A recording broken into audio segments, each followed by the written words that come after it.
2 spoon போதும். Lion date syrup, இதுல iron, fibre, vitamins, நோய் எதிர்ப்பு சக்தி அதிகமா இருக்கு. Lion date syrup. Wherever you go, whatever you do, throw a little at it. Omax, Vest and Briefs. வணக்கம். செய்திச் சுருக்கம். கோவை வரும் பிரதமர் மோடி தமிழில் வெளியிட்ட பதிவு. பிரதமர் மோடி ஆந்திரா மற்றும் தமிழகத்திற்கு இன்று பயணம் மேற்கொள்கிறார். காலை 10 மணி அளவில் பிரதமர் ஆந்திர பிரதேசத்தின் புட்டபர்த்தியில் உள்ள பகவான் ஸ்ரீ சத்ய சாய்பாபாவின் புனித ஆலயம் மற்றும் மகா சமாதிக்கு சென்று மரியாதை செலுத்துவார். காலை 10:30 மணி அளவில் பகவான் ஸ்ரீ சத்ய சாய்பாபாவின் நூற்றாண்டு விழாவில் பிரதமர் மோடி பங்கேற்று நினைவு நாணயம் மற்றும் தபால் தலைகளின் தொகுப்பை வெளியிட உள்ளார். அதன் பிறகு ஆந்திர மாநிலம் புட்டபர்த்தியிலிருந்து விமானம் மூலம் கோவை வரும் பிரதமர் மோடியை கவர்னர் RN ரவி மற்றும் அரசு அதிகாரிகள் வரவேற்கின்றனர். மதியம் 1:30 மணி அளவில் கோவை கொடிசியா வரும் பிரதமர் மோடி தென்னிந்திய இயற்கை வேளாண்மை உச்சி மாநாட்டை துவக்கி வைக்கிறார். இந்த நிகழ்ச்சியின் போது நாடு முழுவதும் உள்ள 9 கோடி விவசாயிகளுக்கு PM கிசான் திட்டத்தின் 21வது தவணையை பிரதமர் வெளியிட்டு உரையாற்ற உள்ளார். இந்த திட்டத்தின் கீழ் தமிழகத்தைச் சேர்ந்த 21,80,204 விவசாயிகள் பயனடைகின்றனர்.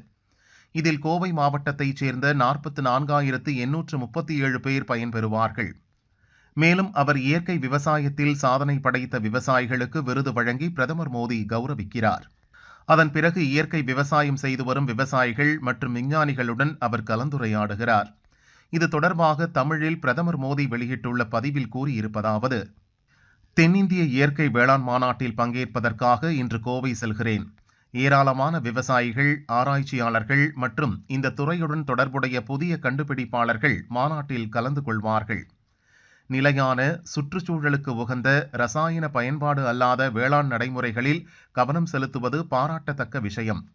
நாடு முழுவதும் சுமார் 9 கோடி விவசாயிகளுக்கு பிரதமரின் கிசான் திட்டத்தின் 21வது தவணை நிதி உதவி விடுவிக்கப்படவிருப்பது இன்றைய நிகழ்ச்சியின் கூடுதல் சிறப்பம்சம் என பிரதமர் மோடி தெரிவித்துள்ளார். மாநாட்டில் பங்கேற்க வரும் பிரதமர் மோடிக்கு 5 அடுக்கு போலீஸ் பாதுகாப்பு போடப்பட்டுள்ளது. மாநாடு நடைபெறும் கொடிசியா வளாகம் முழுவதும் பிரதமரின் தனி பாதுகாப்பு படையின் கட்டுப்பாட்டுக்குள் கொண்டு வரப்பட்டுள்ளது. அங்கு 24 மணி நேரமும் போலீசார் பாதுகாப்பு பணியில் ஈடுபட்டு வருகின்றனர். இது தவிர மாநாடு நடைபெறும் பகுதி உள்ளிட்ட முக்கிய பகுதிகளில் ட்ரோன்கள் பறக்க தடை விதிக்கப்பட்டுள்ளது. கோவை அவினாசி ரோட்டில் இருந்து கொடிசியா வளாகம் வரை போலீசார் கண்காணிப்பு பணியில் ஈடுபட்டு வருகின்றனர். மோடியை சந்திக்கும் EPS, சூடுபிடிக்க போகும் அரசியல் கள, திமுகவை வீழ்த்த மாஸ்டர் பிளான். கோவையில் இன்று பிரதமர் மோடியை சந்தித்து சட்டசபை தேர்தலுக்கான கூட்டணி வியூகம் குறித்து அதிமுக பொதுச் செயலர் பழனிசாமி ஆலோசனை நடத்த உள்ளதாக தகவல் வெளியாகியுள்ளது. கோவை கொடிசியா அரங்கில் இன்று நடக்கும் இயற்கை விவசாயிகள் மாநாட்டில் பிரதமர் மோடி பங்கேற்கிறார். இன்று பகல் 1:30 மணிக்கு கோவைக்கு வரும் மோடியை விமான நிலையத்தில் அதிமுக பொதுச் செயலர் பழனிசாமி, முன்னாள் அமைச்சர் வேலுமணி, தமிழக பாஜக தலைவர் நயினார் நாகேந்திரன், தமாக தலைவர் வாசன், புதிய நீதி கட்சி தலைவர் AC சண்முகம், இந்திய ஜனநாயக கட்சி நிறுவனர் பாரிவேந்தர், தமிழக மக்கள் முன்னேற்றக் கழக தலைவர் ஜான் பாண்டியன் உள்ளிட்டோர் வரவேற்கின்றனர். சமீபத்தில் நடந்த பீகார் சட்டசபை தேர்தலில் பாஜக கூட்டணி அபார வெற்றி பெற்றது. அதைத் தொடர்ந்து பேசிய பிரதமர் மோடி, பீகார் வெற்றியால் தமிழகம், புதுச்சேரி, கேரளா, மேற்கு வங்கம், அசாம் பாஜக தொண்டர்களுக்கு புது சக்தி கிடைத்துள்ளது. பாஜக தொண்டர்களால் முடியாதது என்று எதுவுமே இல்லை, அவர்கள் மனது வைத்தால் எதையும் சாதிப்பர் என்றார். பீகாரை தொடர்ந்து தமிழகம், மேற்கு வங்கத்தில் பாஜக தலைமை கவனம் செலுத்த துவங்கியுள்ளது. பிற்படுத்தப்பட்ட பட்டியலின மக்கள் மத்தியில் செல்வாக்குள்ள கட்சிகளை ஒருங்கிணைத்து கூட்டணி வைத்ததால் பீகாரில் வெற்றி கிடைத்துள்ளது. எனவே இதே மாடலில் தமிழகத்திலும் கூட்டணி அமைக்க மத்திய உள்துறை அமைச்சர் அமித்ஷா திட்டமிட்டுள்ளதாக கூறப்படுகிறது. திருமாவளவனின் விடுதலை சிறுத்தைகள் தவிர டாக்டர் கிருஷ்ணசாமி, ஜான் பாண்டியன் ஆகியோர் நடத்தும் கட்சிகள் என பட்டியலின கட்சிகளை கூட்டணிக்குள் கொண்டுவர பாஜக திட்டமிட்டுள்ளது. இந்நிலையில் இன்று கோவை வரும் பிரதமர் மோடியை தமிழகத்தில் கூட்டணிக்கு தலைமை வகிக்கும் பழனிசாமி சந்தித்து பேசுகிறார். கடந்த ஏப்ரல் 11 அதிமுக பாஜக கூட்டணி அமைந்தது முதல் நடந்த அரசியல் நிகழ்வுகள், கூட்டணியை விரிவுபடுத்த எடுத்து வரும் முயற்சிகள், அதில் ஏற்பட்டுள்ள முன்னேற்றங்கள், சிக்கல்கள் குறித்து எடுத்துரைக்க இருப்பதாக அதிமுகவினர் தெரிவிக்கின்றனர். திமுக கூட்டணியை வீழ்த்த வலுவான கூட்டணி அமைப்பது, எந்தெந்த கட்சிகளை சேர்ப்பது, புதிய கட்சிகளை கூட்டணிக்குள் கொண்டுவர என்ன செய்வது என்பது உள்ளிட்ட கூட்டணி வியூகங்கள் குறித்து பிரதமர் மோடியிடம் பழனிசாமி ஆலோசனை நடத்த இருப்பதாக கூறப்படுகிறது. கோவை சந்திப்புக்கு பின் தமிழக அரசியல் களம் சூடுபிடிக்கும் என்று அதிமுக நிர்வாகி ஒருவர் தெரிவித்தார். அழியா விருந்தாளி உதயகுமார் காக்க வைத்த பிரேமலதா கொதிப்பில் அதிமுகவினர். மதுரையில் நடந்தது என்ன? மதுரையில் நடந்த தேமுதிக கூட்டத்திற்கு அழியா விருந்தாளியாக சென்ற அதிமுக சட்டசபை எதிர்க்கட்சி துணைத் தலைவர் உதயகுமாரை பிரேமலதா மதிக்காமல் உதாசீனப்படுத்தியதாக அதிமுக நிர்வாகிகள் கொதிப்படைந்துள்ளனர். மதுரையில் நேற்று முன்தினம் தேமுதிக பூத் முகவர் ஆலோசனை கூட்டம் அக்கட்சியின் பொதுச் செயலர் பிரேமலதா தலைமையில் நடந்தது. இதில் அழையா விருந்தாளியாக உதயகுமார் சென்றார். கூட்டணி குறித்து பேசதான் வந்துள்ளார் என தேமுதிகவினர் கருதினர். இதை பிரேமலதாவிடமும் சொன்னார்கள்.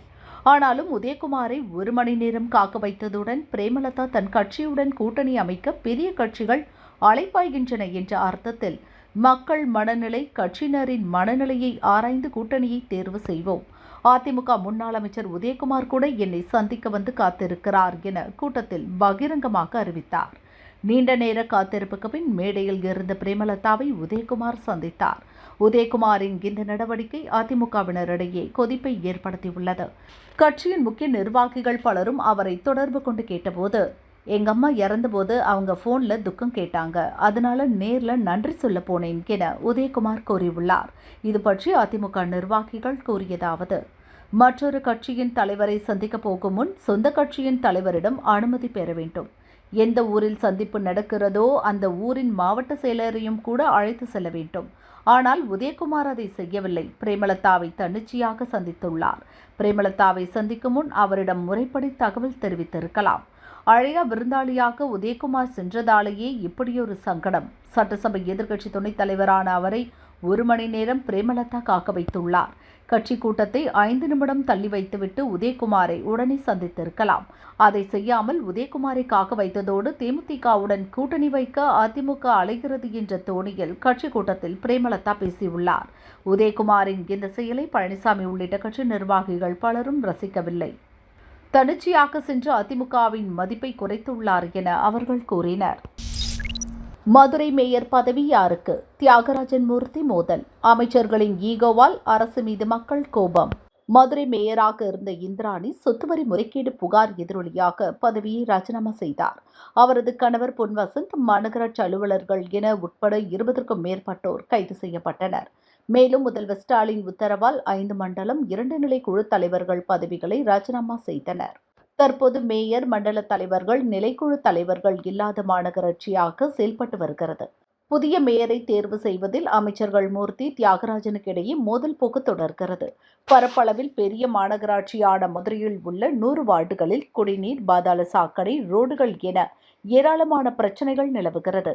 மேயர் இல்லாத நிலையில் அதை தீர்க்க முடியாத நிலை உள்ளது. இதனால் ஆளும் கட்சி மீது மக்கள் அதிருப்தி அடைந்துள்ளனர். சட்டசபை நெருங்கும் நிலையில் இது ஆளுங்கட்சிக்கு பெரும் பின்னடைவை ஏற்படுத்தும் என்பதால் திமுக தரப்பில் ஒருவரை மேயராக்க வேண்டும் என அக்கட்சியினர் கூறி வருகின்றனர். மேயரை நியமிக்க கட்சி தலைமை தயாராக இருந்தாலும் அமைச்சர்களுக்குள் தொடரும் மோதல் போக்கால் நியமனத்தை தள்ளி போட்டுக் கொண்டே வருகின்றனர். பணப்பட்டுவாடா செய்ய தயாராகும் கட்சிகள். எஸ்ஐஆர் கணக்கெடுப்பு பணியின் போது வாக்காளர்களின் விவரங்களை அரசியல் கட்சிகள் சேகரித்து வருவதாக புகார் எழுந்துள்ளது. தமிழகத்தில் 6.41 கோடி வாக்காளர்கள் உள்ளனர். இவர்களில் பலர் இறந்துவிட்டனர், முகவரி மாறியுள்ளனர். பலர் 2 இடங்களில் ஓட்டுரிமை வைத்துள்ளனர். இந்நிலையில் வாக்காளர் பட்டியலை சரி செய்யும் பணியை இந்திய தேர்தல் கமிஷன் துவக்கியுள்ளது. இதற்காக எஸ்ஐஆர் எனப்படும் சிறப்பு வாக்காளர் பட்டியல் திருத்த பணி நடந்து வருகிறது. இப்பணியில் முதற்கட்டமாக வாக்காளர் கணக்கெடுப்பு பணியில் 68,467 ஓட்டுச்சாவடி அலுவலர்கள் ஈடுபட்டு வருகின்றனர். அவர்களுடன் 2.37 லட்சம் அரசியல் கட்சிகளின் ஏஜென்ட்டுகள் இணைந்து பணிகளை கண்காணித்து வருகின்றனர். இதுவரை 6.04 கோடி பேருக்கு கணக்கெடுப்பு படிவம் விநியோகம் செய்யப்பட்டுள்ளது. அவற்றில் 61.6 லட்சம் படிவங்கள் திரும்பப் பெறப்பட்டு தேர்தல் கமிஷன் செயலியில் பதிவேற்றம் செய்யப்பட்டுள்ளன. ஒவ்வொரு அரசியல் கட்சி ஏஜென்ட்டுகளும் தினமும் 50 நிரப்பப்பட்ட படிவங்களை ஓட்டுச்சாவடி அலுவலர்களிடம் சமர்ப்பிக்க தேர்தல் கமிஷன் அனுமதி வழங்கியுள்ளது. இவ்வாறு வாக்காளர்களிடம் படிவங்களை பெறும் ஓட்டுச்சாவடி ஏஜென்ட்டுகள் அதில் உள்ள ஆதார் எண், மொபைல் எண், முகவரி உள்ளிட்ட விவரங்களை ரகசியமாக சேகரித்து வருவதாக புகார் எழுந்துள்ளது. தேர்தல் நேரத்தில் பணப்பட்டுவாடாவிற்காக இந்த நடவடிக்கையில் பிரதான அரசியல் கட்சிகள் ஈடுபடுவதாக வாக்காளர்கள் மத்தியில் தகவல் பரவி வருகிறது. கோவை மதுரைக்கு மெட்ரோ ரயில் கிடையாதா? சென்னை மெட்ரோ மறுப்பு. சென்னையை தொடர்ந்து மதுரை, கோவை உள்ளிட்ட 4 நகரங்களில் மெட்ரோ ரயில் திட்டத்தை செயல்படுத்த தமிழக அரசு திட்டமிட்டுள்ளது. மதுரையில் திருமங்கலம் டு ஒத்தக்கடை இடையே 32 கிலோமீட்டர் தூரத்திற்கும், கோவையில் அவினாசி சாலையிலிருந்து கருமத்தம்பட்டி வரை, உக்கடத்திலிருந்து சத்தியமங்கலம் சாலையில் வலியம்பாளையம் பிரிவு வரை 39 கிலோமீட்டர் தூரத்திற்கும் செயல்படுத்த தீர்மானிக்கப்பட்டது. 2 மெட்ரோ ரயில் திட்டங்களுக்கும் மத்திய அரசின் ஒப்புதல் கேட்டு கூடுதல் ஆவணங்களுடன் திருத்தப்பட்ட திட்ட அறிக்கையை 10 மாதங்களுக்கு முன்பு தமிழக அரசு அனுப்பியது. 2 திட்டங்களின் அறிக்கையை மத்திய அரசின் நகர்ப்புற மேம்பாட்டு அமைச்சகம் தமிழக அரசுக்கு திருப்பி அனுப்பியுள்ளது. 2017 விதிகளின்படி மக்கள் தொகை 20 லட்சத்திற்கு மேலுள்ள நகரங்களில் மட்டுமே மெட்ரோ ரயில் திட்டம் செயல்படுத்தப்படும். 2011 மக்கள் தொகை கணக்கெடுப்பின்படி கோவையில் 15.84 லட்சம், மதுரையில் 15 லட்சம் தான் என தெரிவித்ததாகவும் கூறப்பட்டது. இந்த சூழலில் மத்திய அரசு நிராகரித்ததாக வெளியான தகவலை சென்னை மெட்ரோ நிர்வாகம் மறுத்துள்ளது. மெட்ரோ திட்டம் குறித்து கேட்கப்பட்ட கேள்விகளுக்கு விளக்கமளித்து திட்டத்தை தொடர்வோம் என்றும் தெரிவித்துள்ளது. இதுகுறித்து மெட்ரோ நிர்வாகம் கூறியிருப்பதாவது: கோவை, மதுரை மெட்ரோ ரயில் திட்டங்கள் நிராகரிப்பு இல்லை. அந்த திட்டங்கள் தொடர்பாக மத்திய அரசு கேட்கப்பட்ட கேள்விகளுக்கு சென்னை மெட்ரோ சார்பில் பதிலளிக்கப்படும். மேலும் கோவை, மதுரை மெட்ரோ ரயில் திட்டங்கள் மக்கள் தொகை அடிப்படையில் நிறுத்த வாய்ப்பில்லை. முறையாக இது தொடர்பான விளக்க அறிக்கை விரைவில் வெளியிடப்படும் என்றும் தெரிவிக்கப்பட்டுள்ளது. இனி அதிக கட்டணம் அச்சம் வேண்டாம், வருகிறது பாரத் டாக்ஸி. நாடு முழுவதும் ஆட்டோ மற்றும் கால் டாக்ஸிகளை புக் செய்ய ஏராளமான தனியார் ஆப்புகள் உள்ளன. ஆனால் இங்கு பயண தூரத்திற்கு நிரந்தர கட்டணம் இல்லை. தேவை அதிகமாக இருக்கும் நேரங்களில் பல மடங்கு கூடுதல் கட்டணம் வசூலிக்கப்படுகிறது. இதை தடுக்கும் வகையில் ஒரே ஆப்பில் பதிவு செய்து குறைந்த கட்டணத்தில் மக்கள் பயணிக்க வசதியாக பாரத் டாக்ஸி உருவாக்கப்பட்டுள்ளது. இதற்கான சோதனை நடந்து வருகிறது. ஓரிரு வாரங்களில் டில்லியில் அறிமுகம் செய்யப்பட உள்ளது. அதன்பின் படிப்படியாக மற்ற நகரங்களிலும் விரிவுபடுத்தப்படும். மக்கள் இந்த ஆப்பை டவுன்லோடு செய்து பெயர், இமெயில், போன் நம்பர் உள்ளிட்ட விவரங்களை பதிவு செய்து பயன்படுத்தலாம். இதுகுறித்து அனைத்து ஆட்டோ சங்க கூட்டமைப்பின் ஒருங்கிணைப்பாளர் ஜாகி ஹுசைன் கூறுகையில், எரிபொருள் மற்றும் வாகன உதிரி பாகங்களின் விலை பல மடங்கு உயர்ந்துள்ளது. ஆட்டோ கட்டணத்தை மாற்றி அமைத்து 12 ஆண்டுகளுக்கு மேல் ஆகிவிட்டது. தனியார் ஆப்புகளில் அடிக்கடி கட்டணம் உயர்த்தப்படுகிறது. இந்த தொழிலை நடத்த முடியாத நிலையில் உள்ளோம். பெரும்பாலான மாநிலங்களில் ஆட்டோ கட்டணம் எரிபொருள் செலவுக்கேற்ப அவ்வப்போது மாற்றம் செய்யப்படுகிறது. மாநில அரசே பொது செயலியை பயன்பாட்டிற்கு கொண்டு வந்துள்ளது. ஆனால் தமிழகத்தில் மாற்றமில்லாமல் கஷ்டப்படுகிறோம். மத்திய அரசு கொண்டுவரும் பாரத் டாக்ஸி மிகவும் வரவேற்கத்தக்கது. இதற்கான முதல் தேவை தமிழகம்தான். டில்லியில் அறிமுகம் செய்யும் போதே சென்னையிலும் கொண்டுவர வேண்டும் என்றார். சபரிமலையில் வரலாறு காணாத கூட்டம், நெரிசலில் பெண் பலி. கேரள மாநிலம் சபரிமலை ஐயப்பன் கோயிலில் இந்த ஆண்டுக்கான மண்டல காலம் நேற்று முன்தினம் காலை துவங்கியது.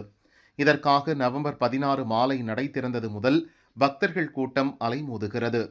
ஆன்லைன் முன்பதிவு மூலம் தினமும் 70,000 பேரும், ஸ்பாட் புக்கிங்கில் 20,000 பேரும் அனுமதிக்கப்படுவர் என அறிவிக்கப்பட்டிருந்தது.